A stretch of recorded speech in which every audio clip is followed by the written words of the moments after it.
Okay, it is 4 in the morning, and I've been figuring out how to start my first ever YouTube video. It's exciting and scary, but it's the beginning of everything. Looking at my own financial journey, I actually did things completely in the wrong order. I jumped straight into stock brokerage before ever thinking about saving or budgeting. If I had to start over from scratch, this layout is exactly how I would begin. For context, I'm not a financial advisor. I haven't studied finance school, but I've been self-educating for almost 5 years now. I'm a 22 years old woman. I've been working full-time for nearly a year.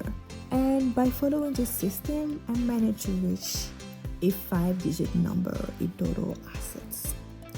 I'm sharing my real world experience so I can help people of similar age or younger navigate their own journeys. First, you always want to have a budget. A budget is a precise map of your finances. Without it, tracking your money, planning goals, and seeing what is happening is incredibly difficult. Personally, seeing my budget mapped out gives me a deep sense of comfort and security. If you look online, everyone recommends the traditional 50, 30, 20% rule. 50% need, 30% want, and 20% financial goals. Personally, I don't live by that. My budget is based on my own specific lifestyle and goals. Because I don't have any debt, my baseline needs are smaller than 50%. And I choose to be much more aggressive with my savings percentage. Your budget should fit your life, not a generic internet template. This slide shows exactly how I negotiate my paycheck distribution by categories and percentage. One rule I live by is keeping my rent between below 25% to 30% of my monthly take-home pay, as recommended by financial experts. Because I'm young, I can handle having roommate, which saves me a massive amount of money. Since my rent is low, I can easily fund a separate travel bucket to take trips, rest, and have fun guilt-free. Also, I'm a Christian. Tithing is a non-negotiable part of my system. So 10% of my paycheck goes straight to my fifth category first. It all depends on what matters to you. Next, let's talk about savings. Leaving your cash in the regular checking or traditional savings account means you are actually losing money to inflation. Traditional banks pay terrible interest rate, usually around 0.01%, which makes you nothing over the whole year. This is why you need a higher saving account. They give you a much higher annual interest rate, usually between 3% and 5%. A lot of people worry about paying taxes on that interest at the end of the year, but the math still works massively in your favor. For example, if you earn $600 in interest this year and you sit in a 22% tax bracket, you will pay about $132 in taxes.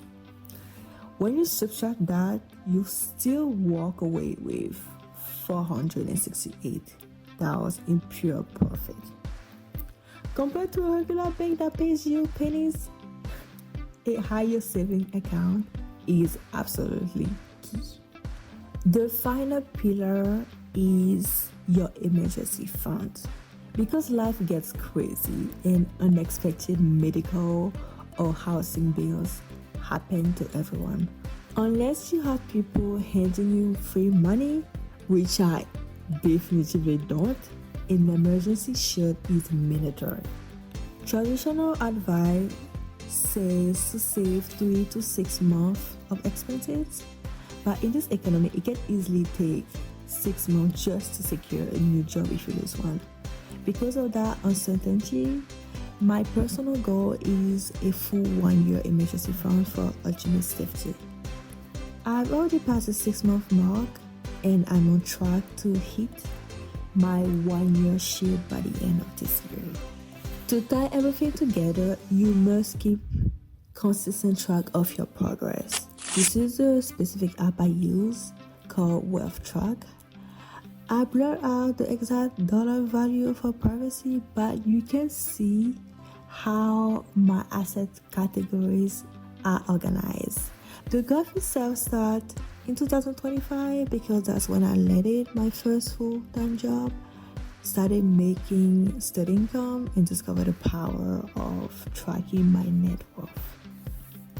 A budget, a higher saving account, and an emergency shield are the absolute starting points before we ever touch stock market investing on this channel.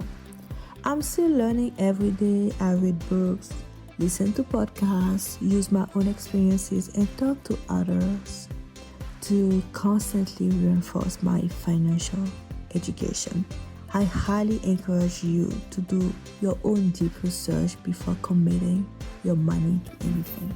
And if you want to talk to your financial ideas but have nobody to talk to yet, discuss them aloud with your stuffed animals. They are right there. They are great listeners and they honestly know a lot. Thank you guys so much for watching. See you next time.